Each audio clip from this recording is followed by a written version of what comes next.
9SS are Year 9, and they've done a quick run-through of Macbeth, where basically we just got the story, we read 1 or 2 speeches, they acted out a few bits. It was very quick, we did it in a week. They looked at the Polanski film, parts of that, and now it's time to go back and look at the 2 key scenes that they have to study for the SATs.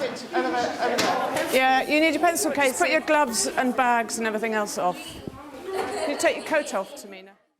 I'm going to, first of all, give you each a key quote, and it's going to be a chance for you to completely know and own that quote. I just want you to mutter it to yourself, not to anybody else. Just to yourself. Now, just turn to the person next to you. I want you to have a conversation just using your quotes, as if you're talking, but all you're talking is your quote. Off you go, 1 minute. Now, I just want you to say it to each other without listening to the other person at all. So 10 seconds where you're just jabbering your quote at one another, OK? Thou shalt get king's stuff. Stop! Can you just get up, please? Quick. I want you to say your quote out loud in a very persuasive tone of voice. 1, 2, 3.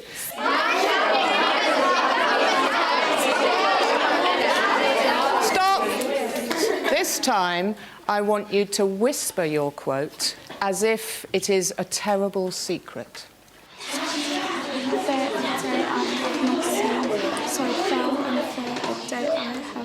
Very good. And lastly, I want you to swing round and shout your quote out as if you are suddenly terrified. 1, 2, 3.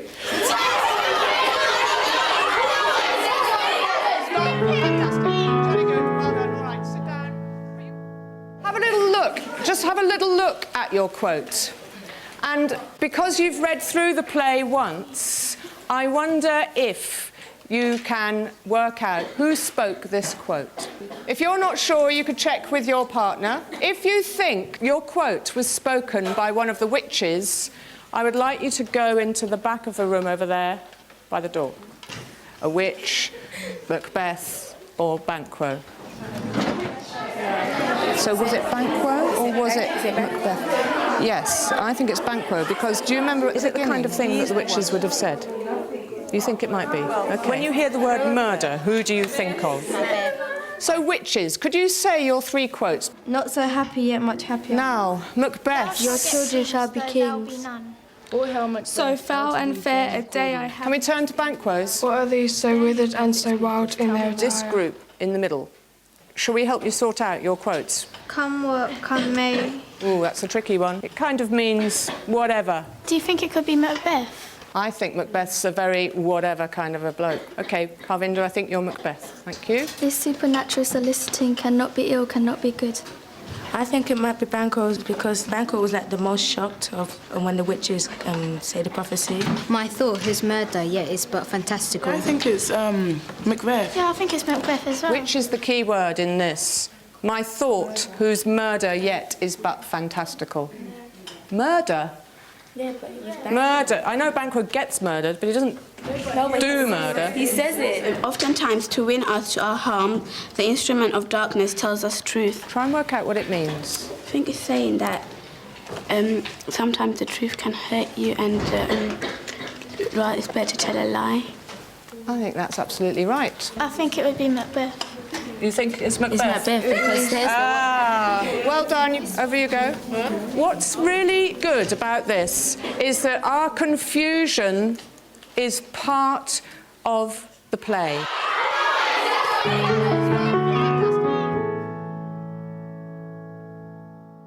Would you like to come out here? You be Macbeth. Genevieve, would you like to be Banquo? Lee, a witch, along with Elizabeth and Rama. They're going to read it through. That's your place. I don't think the witches are visible to them at first, are they? No. Any other suggestions of how Macbeth and Banquo should enter so that they don't at first see the witches? They could be talking to each other as they're going past. They could be in like a freeze frame, and then as soon as it's their turn, they could just sort of unfreeze. Yes, they could just ride on their horses. They could ride on their horses. Each other on their horses. OK, you start, Lou. So foul and fair a day I have not seen. How far is it called to forest? What are these? So withered and so wild in their attire. Right, stop there. What do you think we should advise at this point? Stacey. Banquo should pause after he says forest, because when he notices the witches, he'll like have to turn around and then say. Good girl. Shakespeare's giving you a bit of time to wander onto the stage. Then you notice them. That gives you time to get up to there. Shall we try that? Good sir, why do you start and seem to fear? Right, Things stop there. Lul, what were you doing? Because Banquo suddenly turns to you and says, why do you start and seem to fear? What does that line mean? Looking scared. Do you see, Lul? Yeah. You got a stage direction from Banquo's speech. You've got to look pretty shocked. In fact, when do you think he would really look shocked? I think he most looks shocked when he says that he's going to be king, because that's like the most powerful thing he can be. Anyway, why are you scared of being king? Now, Banquo, you're getting a little bit fed up, because it's like walking down the street with your friend. Someone comes up to you and says, Carlo, it's amazing, I've had this fantastic news about you. You're going to win £1 million, OK? You're going to on holiday in Ibiza, and you're going to get this huge, great, big four-wheel drive, which you can have for the rest of your life free. What do you think she might think, Chelsea? What about me? Exactly. You had all this great news about him. What about me, OK? Which is? Hail. I think it's quite good doing drama, because most teachers, they think they make you do writing because they think it's going to prepare you for the test, but doing this like interactive work, I think helps you more. It makes it stick into your brain. When you actually get to act it out, it's like your drama lesson combined with your English lesson, and it just makes it more fun. You have to put yourself in the character's shoes, and when you're in the character's shoes, you have a better understanding. I think it'd be just a bit more fairer if like we'd swapped to do different parts of the same scene. Can we see the opposite? Well done. To give the... Favours. Sometimes it's Which crane will grow and which one not? I'm going to set you off on a hunt to look for as many pairs of opposites or antitheses as you can find in that section of Macbeth we were looking at in the last lessons. You do this in pairs, and I'm going to give you 10 minutes to make a list. You can't expect these to jump out at you too easily. You've got to search. Smaller and then greater's bigger. And you see how it draws attention to itself. It is there for you if you're looking. And all your hate. Oh, here. We're stuck.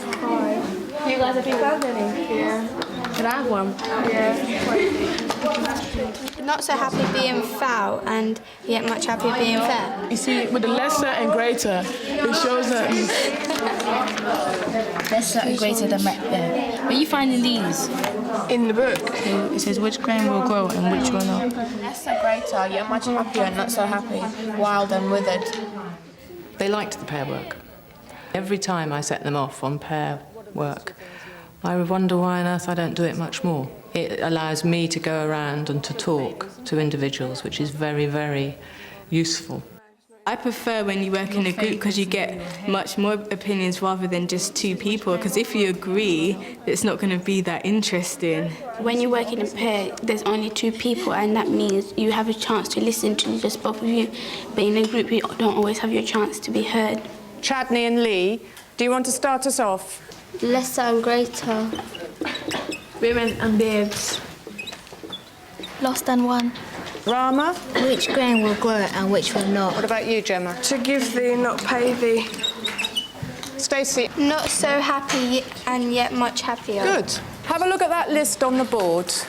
What do you think all those have in common? What's he trying to make you realise? It's to show that there's two sides to Macbeth. I think probably at the end of that little bit, though, I was questioning too much. They could do the research, but they couldn't really then make the leap about, well, why might he be using these opposites? And I think probably that was a moment for me just to say, you know, this is a play about uncertainty and confusion and good and evil. To show that everything's not clear in life. Chelsea, can you take your cap off?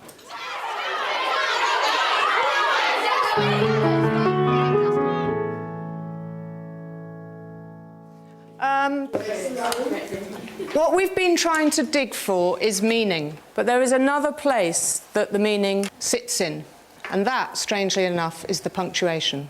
I'm going to ask you to read this as two groups. What I'm going to do is divide you down the middle. Denisa, you're over there. You're A. Shalimar, you lot are B. I want A to start.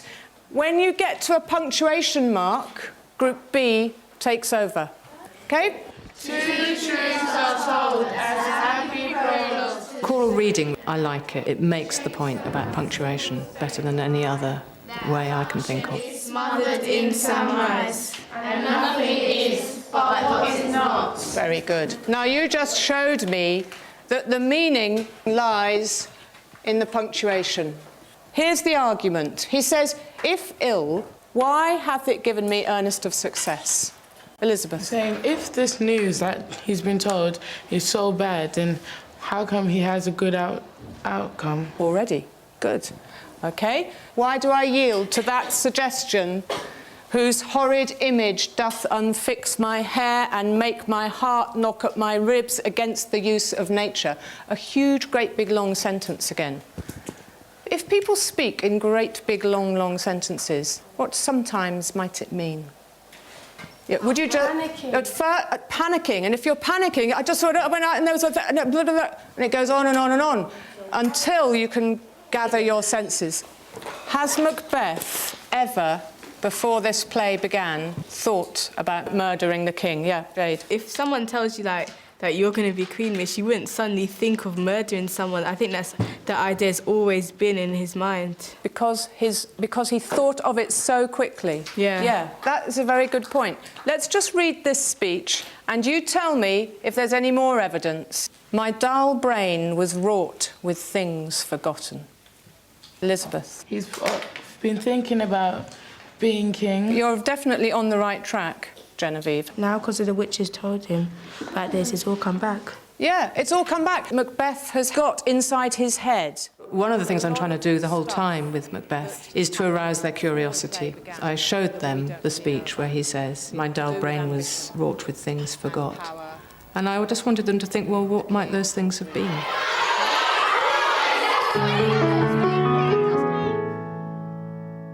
So this is a stage production of Macbeth. OK, so we're just going to show you... I wanted to use the Anthony Sher adaptation of Macbeth as a way of bringing out the modernity of the play. He didn't seem like the Macbeth that you would think would be a king. It just brought it to life more. You could actually, it was believable. You could actually just think it was real and just, you can imagine yourself being there.